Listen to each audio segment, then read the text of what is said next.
제가 늘 결혼 주례 때 여러분 창세기의 말씀으로 늘 주례사를 하지 않습니까? 가정은 하나님께서 제일로 먼저 세워두신 에덴 동산의 천국의 모형입니다.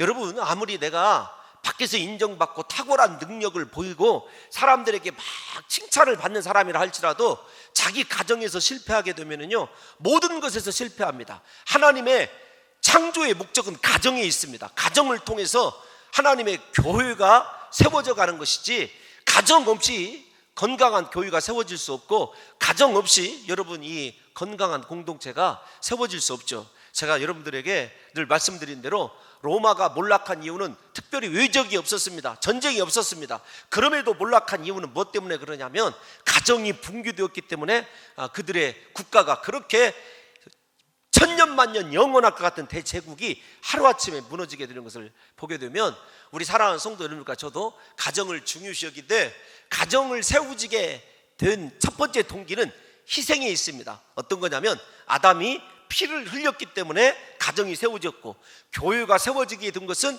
예수 그리스도께서 십자가에서 피 흘리셨기 때문에 교회가 세워진 거예요. 그래서 가정에 사랑이든지 오늘 제가 말씀드린 질서이든지 무엇이든지 중요한 건 희생적인 것이, 희생의 여러분 이 논리 속에서, 논리란 말이 좀 적당하지 않을 수도 있습니다만은 가정이 세워져야 된다는 거예요. 가정은 피차가 희생되어야 됩니다. 먼저 희생되어야 될 이유가 뭐 때문에 그러냐면 가정은 질서의 공동체이기 때문에 그래요. 그래서 먼저 아내들에게, 남편에게 복종하라, 그 말 속에는 여러분 종과 주인이 되어서 복종하라 그 뜻이 아닙니다. 하나님께서 아담을 먼저 창조하셨기 때문에 아담에게, 그리고 언약을 직접적으로 주셨기 때문에 아담을 통해서 하나님께서 그 가정의 가장을 통해서 주시기로 한 특별한 하나님 나라의 언약과 복이 있기 때문에 우리 사랑하는 성도 여러분들이 가정에서 하나님의 거룩한 질서를 세워가게 되면 그 가정이 복을 얻는데, 질서를 쫓아가기 위하여 가장 중요한 것 어떤 거냐면 희생입니다. 자기가 희생되지 아니하고는 질서를 세워갈 수 없죠. 교회의 질서도 마찬가지 아닙니까? 자기가 희생되지 아니하고는, 우리를 죽이지 아니하고는 여러분 온전한 하나님의 축복의 공동체로 세워갈 수 없어요. 하나님은 늘 듣는 말씀대로 질서의 하나님이기 때문에 가정의 아담과 하와가 상호 돕는 배필의 입장에서 하나님께서 축복의 지경을 넓혀주라고 주신 하와, 그 다음에 하나님의 언약의 당사자여 제일로 먼저 땅을 다스리고 정복하고 여러분이 충만하게 될 복을 받게 될 아담이 하나님의 질서 가운데 세워지게 될 때 그 가정에 주님께서 주시기로 한 모든 축복이 임재하는 거예요. 그러니까 여러분 누구 하나의 우월적인 존재 때문에 여러분 질서를 좇아야 된다는 것이 아니라, 가정은 하나님의 거룩한 임재의 처소이고 성전의 모형이고 천국의 모형입니다.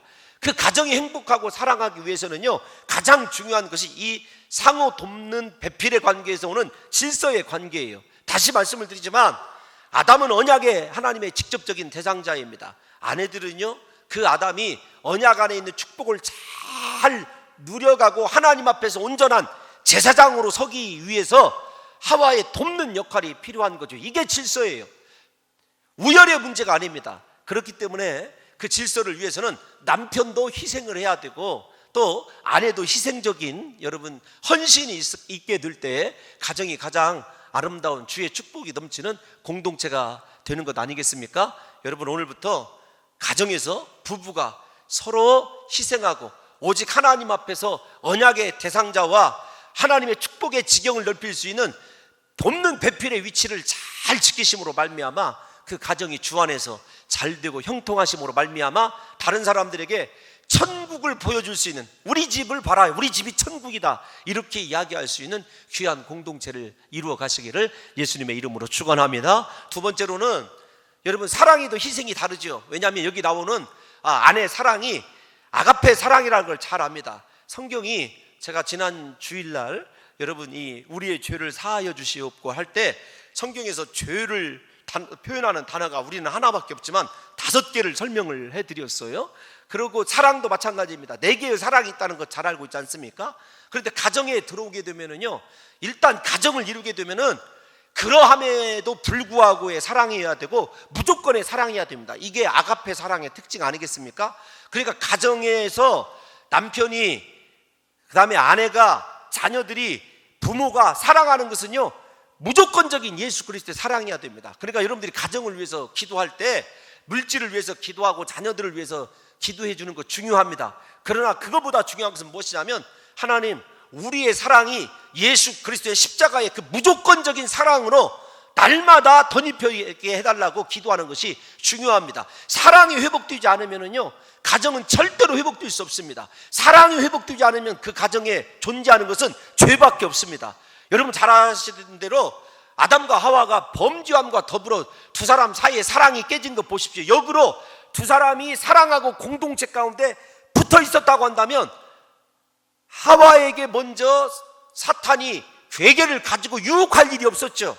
그러니까 예수 그리스도와 함께하는 공동체, 그리스도와 함께가 왜 중요하냐면, 가정에서도 가장 중요한 것이 그리스도와 함께예요. 어떤 걸로? 사랑으로 함께하되, 누가 함께하냐면 그리스도의 모형을 닮은 남편과 아내가 함께하는 것이 중요한데, 무엇으로 함께하냐면 그리스도의 무조건적인 십자가 그 사랑이, 용서하고 사랑하는 그 사랑이 회복이 되게 될 때 하나님과 동행하게 되고, 그 가정에 하나님께서 주시기로 한 모든 축복이 임재하는 거지, 부부의 사랑이 회복이 되지 않으면요, 예수 그리스도 믿는 사람들에게는 절대로 하나님께서 어떤 것으로도 축복의 문을 닫아놓는다는 사실을 깨달으셔서, 여러분, 홍 목사가 여러분들에게 협박하는 거 아닙니다. 아니, 이건 좀 이렇게 얘기하고 싶습니다. 거룩한 협박이라고 좀 이해를 해주시고, 우리 사랑하는 성도들의 가정에, 죄송합니다, 여러분, 이게 요즘에는 더 많은 것 각도로 생각을 하는데, 혼자 계신 분들 죄송하지만 여러분은 예수님 사랑하십시오. 그렇게 예수 그리스도의 사랑으로.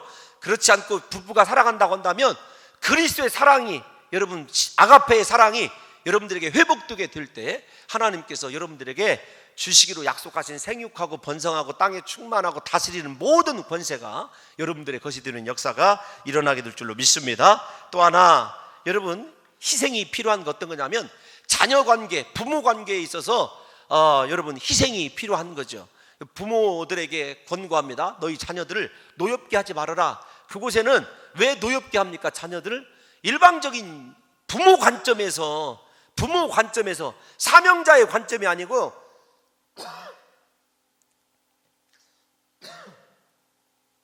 죄송합니다.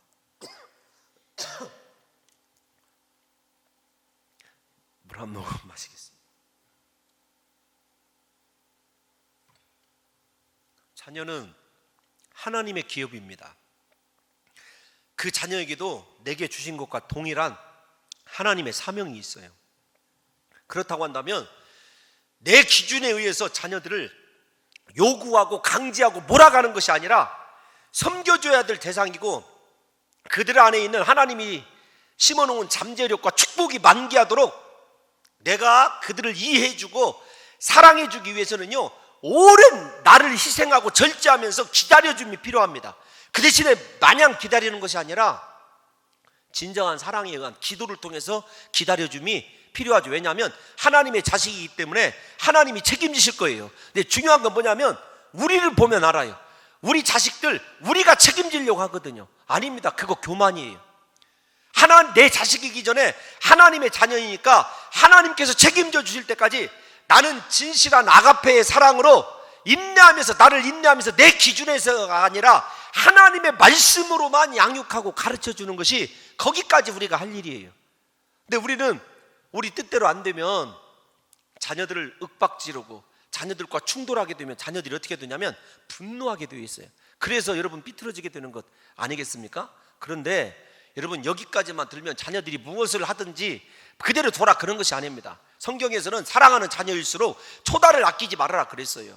강제하되 말씀 안에서, 진리 안에서 말씀대로 내 감정에 의해서 틀어진 것 때문에 징계하는 것이 아니라, 네가 말씀에 어디가 어떻게 어긋났기 때문에 반드시 지적을 해주고 여러분 징계하는 것이 필요하더라고요. 부디 우리 사랑하는 성도 여러분들과 제가 하나님을 믿으신다고 한다면 그 자녀들, 내 자녀가 아니라 하나님의 기업임을 깨달으셔서 하나님께 맡겨두시되, 자녀들의 축복이, 자녀들 안에 있는 하나님의 능력이 만개할 때까지 그리스도의 말씀으로 양육하시되, 내 감정을 철저히 희생하고 배제하는 역사가 있으시기를 예수님의 이름으로 축원합니다. 그러게 될 때에 우리의 가정이 하나님의 은혜로 온전하게 서게 되는 것 아니겠습니까? 여러분, 또 하나 우리에게 중요한 것이 하나 있습니다. 어떤 것이냐면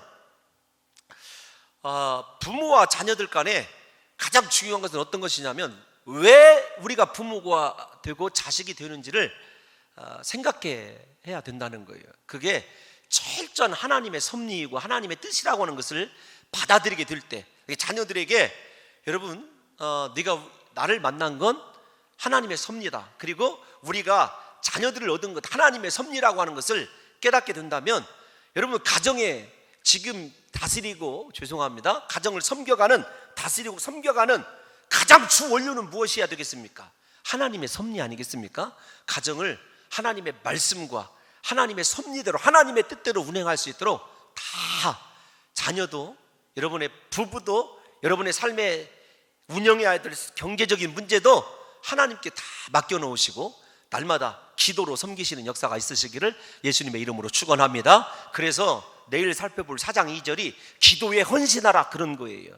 기도 없이는 하나님의 섭리를 이룰 수 없는 것 아니겠습니까? 가정을 행복한 공동체로 만드시기를 원하시거든 오늘부터 아내를 위해서, 남편을 위해서, 자녀들을 위해서 하나님께 맡기시고 더욱더 기도해 나가시기를 예수님의 이름으로 축원합니다. 이제 사회 문제 잠깐 보지요. 여러분, 세상에서 어떻게 살아야 될까? 종들아, 이렇게 시작하고 있지 않습니까? 22절에 보게 되면 종들아, 이렇게 시작을 합니다. 책에 의하면 그 당시에 사도 바울 시대에 로마에 약 6천만 명이 종이었었대요. 둘로스라고 하는 노예들이었다고 합니다. 그리고 6천만 명은 지배 계급이었대요. 그러니까 종과 주인이 거의 1대1 정도로 숫자가 맞았대요. 근데 더 중요한 것은 무엇이냐면 로마는 종들에 의해서 유지되는 특별한 체계였어요. 그러니까 우리가 종 하면은 무조건 학대받고 노동만 하고 힘들게 무언가 부역만 하는 그런 존재들이 아니라, 로마는 종들에 대해서 오픈 마인드를 가지고 있었어요. 문을 열어두었어요. 그래서 가장 잘 보는 것이 무엇이냐면 그 종의 달란트가 무엇이냐를 봤어요. 그래서 자기 외국에서 끌어온 노예라 할지라도, 잡혀온 노예라 할지라도 그 노예가 가르치는 달란트가 있으면 과감하게 자기 자식을 그 노예에게 맡겼습니다. 끌려온 노예 중에는 여러분 의사들도 있었고 박사들도 있었어요. 심지어는 노예 중에 황제가 된 사람도 있었습니다. 그러니까 이 로마가 번창할 수 있었던 것은 무엇이냐면 이 본문 가정이든지 사유이든지 중요한 건 사람이에요. 사람. 우리 봉동중앙교회도 가장 중요한 건 사람이고, 하나님의 일할 때 가장 먼저 우선시 고려해야 될, 절대적인 것은 아니지만 우선시 고려돼야 될 것이 어떤 거냐면 그 사람 안에 하나님께서 어떤 달란트를 주셨는가 라고 하는 것입니다. 두 번째로는 이 세상에 태어난 사람들 가운데 달란트 없는 사람이 없어요. 하나님이 어떤 능력이든지 다 주신 줄로 믿습니다. 여러분, 이게 제가 우리 은혜 받게 하는 성도들이 있지 않습니까? 우리 토요일 날이면 청소하는 형제를 보시기 바랍니다.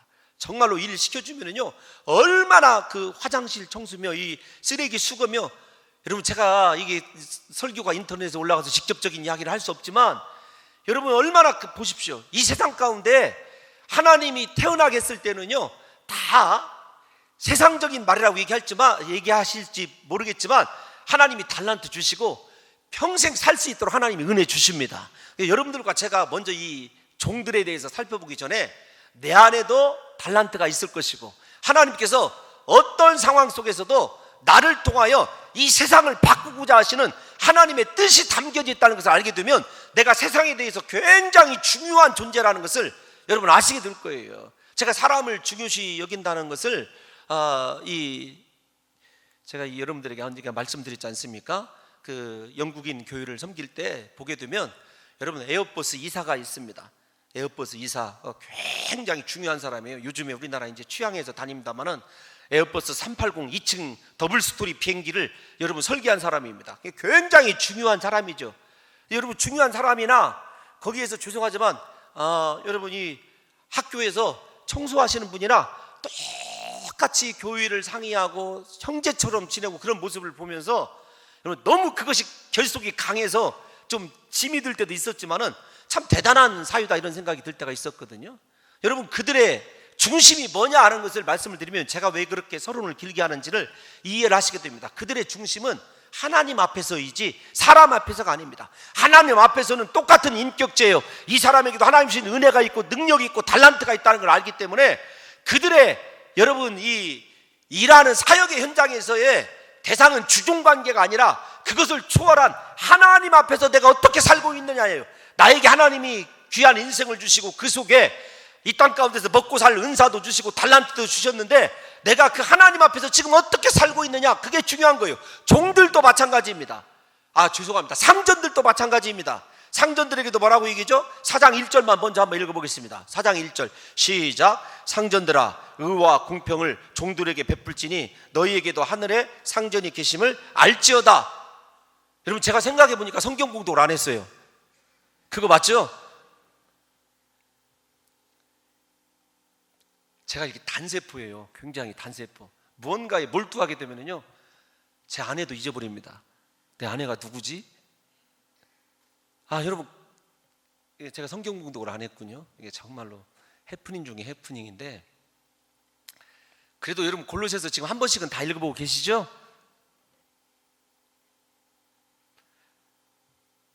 여러분, 그래도 한번 저에게 힘을 주시기 위해서 읽었다고 얘기 한번 해주십시오. 여러분, 한 번씩은 다 읽고 계시죠? 예, 감사합니다. 갑자기 땀이 나기 시작을 합니다. 왜 그랬을까? 그럼 좀 이렇게 성경 공독 하셔야 된다고 이렇게 좀 다음에 자막으로 이렇게 쫙 써주세요. 예, 고맙습니다.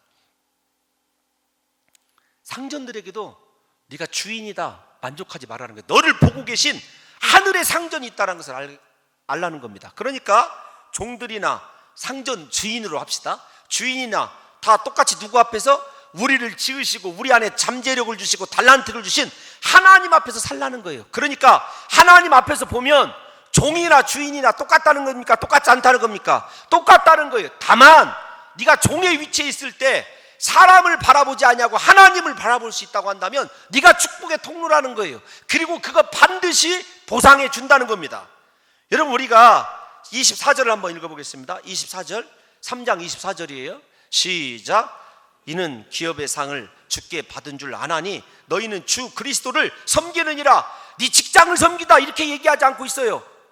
네 일을 통해서 수입을 본다 이렇게 얘기하고 있지 않습니다. 어떤 일을 하고 있든지 그 일을 예수님 앞에서 하고 있으면 그게 예수님을 섬기는 거예요. 여러분, 제가 자동차 이 설교하러 갔을 때 참 은혜 받은 게 우리 성도들이 너무 여러분 힘들게 일하는 것을 본 적이 있습니다. 담임 목사 이렇게 옆에 와 있는데도 라인이 계속 돌아가니까 얼굴 한번 쳐다보고 그냥 계속 일하는데 작업복 사이로 여러분 떨어지는 땀을 보기도 하고 너무나 그게 목사로서 안타까운 거예요. 그들의 땀을 닦아줄 수건 하나 없다는 것이 때로는 그게 정말 안타까웠거든요. 그런데 그렇게 힘들게 일하시는 분들에게 내가 그렇게 사람 앞에서가 아니라 기계 앞에서가 아니라 내 앞에 주님이 계시다는 의식으로 하면은 그것이 내 노동이 아니라 주님을 섬기는 영적인 예배요, 영적인 일이 되는 줄로 믿습니다. 여러분, 그래서 우리의 노동의 관을 바꿔야 돼요. 여러분들이 다시 말씀을 드리지만 에어버스 이사든지 학교를 청소하는 여러분 뭐라고 해야 될까요? 관리인이든지 그게 중요한 게 아니에요. 내가 청소를 해도 하나님 앞에서 하면 그것이 신령한 예배요, 하나님께서 받으시는 영적인 사명이지만 오늘 본문에 나와 있는 대로 여러분들 읽지는 않지만 사람 앞에서 아이 서비스 이렇게 영어로 번역이 되어 있어요. 눈가림만 하기 위해서 주인이 나타날 때는 열심히 일하는 척합니다. 제가 어제 어떤 분과 대화를 하는데 이런 얘기를 하더라고요. 자기는 정말로 열심히 했대요.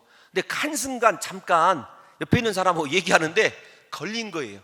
그러니까 그 사람 인생이 제가 뭐라고 정의를 해줬냐면 걸리는 인생. 그러니까 여러분, 항상 그 일하는 사람은 뭐라고 할까요? 제가 지금 이야기를 어떻게 해야 되냐면 이런 거예요. 제가 다시 있는 그대로 설명을 해드릴게요. 어느 분께서 학교에서 벌을 받았어요. 벌을. 근데 그 선생님은 이 벌을 받을 때 땀이 떨어지는 정도로 봐서 이렇게 사면을 해준대요. 그런데 내가 얘기하는 어느 분은 한만세 목사라고 얘기할 수는 없지만 땀이 안 나요. 그러니까 이게 땀이 안 나니까 끝까지 이마에 와서 만져볼 때까지, 그러면 옆에 있는 사람의 땀을 가져다 묻혀놓을 때까지 여러분 벌을 받아야 되는 거예요. 여러분 생각해 보십시오. 사람은 정확하지 않습니다. 그런데 우리는 얘가 지금 잘못되어 있다는 거 여러분도 아실 거예요. 저 양반이 오늘 왜 저러지? 땀나서 그래요. 그러니까 여러분 생각해 보세요. 사람이 나타날 때는 정말로 열심히 일하는 것처럼 그렇게 눈가림, 눈속임 하지 말라는 거예요. 그건 누구를 속이는 거냐면 그 사람을 속이는 것이 아닙니다. 내 안에 있는 하나님의 은사를 속이는 것이고 예수 그리스도를 속이는 거예요. 그러니까 교회에서도 사람 보이려고 일하지 마십시오. 그건 예배가 아닙니다. 영적인 섬김이 아니에요. 예수님 앞에서 하는 사람은 절대로 시험도 안 들어요. 사람 의식도 안 됩니다. 담임 목사가 뭐라고 하든지 옆에 있는 장로님이 뭐라고 잔소리하든지 그거 절대 귀에 안 들어요. 왜냐하면 이건 내가 하나님 앞에서 거룩한 주님을 섬기는, 주님께 섬기다라는 말은 아바드 예배하다 그 뜻이에요. 주님은 우리의 일과 예배를 동일하게 보고 계십니다. 그런데 우리는 여러분 세상에 믿지 않는 사람보다도 더 간교하고 교활하게 사람들 보는 앞에서는 크리스찬인 것 같지만 뒤돌아서면은요 내가 하지 않아야 될 것까지 다 하는 자기 기만과 그리스도를 속이는 삶을 살고 있다고 한다면 우리 때문에 내일 나옵니다. 어떻게 복음이 전파되겠느냐고요. 여러분 다시 말씀을 드리지만 하나님 안에서 직업의 귀천이 어디가 있습니까? 없습니다. 그거 하나님이 나는 이런 일 하라고 보내셨다고 하나님을 인정하면서 믿음으로 감사하는 자에게는요 하나님이 더 큰 것도 주시죠. 한 달란트 주신 자에게 하나님께서 기회를 주신 것처럼 우리에게 다 기회가 있어요. 여러분이 평생 그 일에서 끝나지 않습니다. 지금 있는 그 자리에서 작은 일에 충성을 해야 하나님이 큰 것을 주시고 크고 위대한 축복을 주시는 거지. 여러분들과 제가 이 세상에 대한민국의 정서가 만약에 그렇다고 한다면 우리 책임이에요. 우리 책임. 사람들 보는 앞에서는, 그리고 자기보다 더 조금 강한 자 앞에서는요 한량없이 작아지고 약한 자가 되고, 자기보다 조금 못한 자 앞에서는요 절대적인 강자로 군림하는, 자기를 속이고 예수 그리스도를 속이는 일이 있어서는 안 된다는 거예요. 제가 여러분들께 부탁드리고 싶습니다. 여러분들은 하나님의 대사입니다. 여러분의 가정이 천국 되시기를 예수님의 이름으로 축원합니다.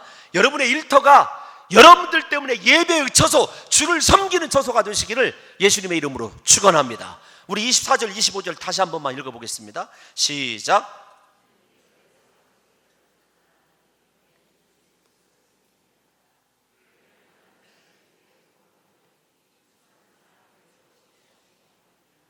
여러분 뭐라고요?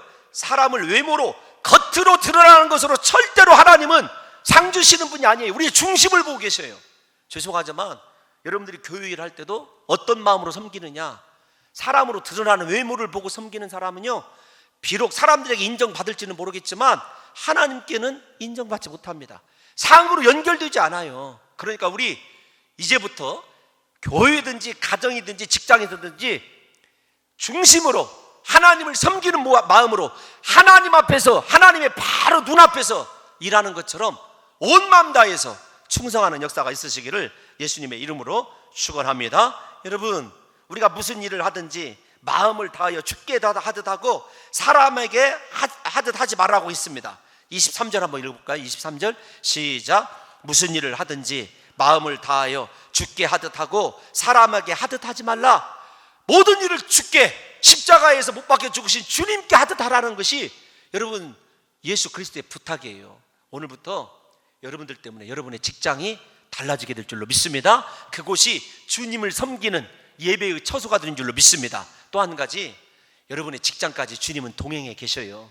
여러분들이 고생하고 땀 흘리고 힘들여 수고하는 것 누가 아냐면 주님이 아십니다. 여러분 마음속에 있어야 될 것, 걱정하는 것 누가 아시냐면 주님이 아십니다. 그 주님을 보시면서 사랑하는 성도 여러분들과 제가 오늘부터 그렇게 일하며 나갈 때 하나님께서 외모로 취하지 않는 하나님께서 우리에게 하늘에 놀라운 축복으로 갚아주시는 귀한 역사가 일어나게 될 줄로 믿습니다. 결론을 맺겠습니다. 저와 여러분들의 삶이 이제부터는요 외모가 아닌 중심으로 날마다 주님 앞에서 어떤 일이든지 행할 때에 예수님께서 저와 여러분들을 인정해 주시고 하늘의 귀한 상급으로 갚아주시는 역사가 있으시기를 예수님의 이름으로 축원합니다. 주여 우리에게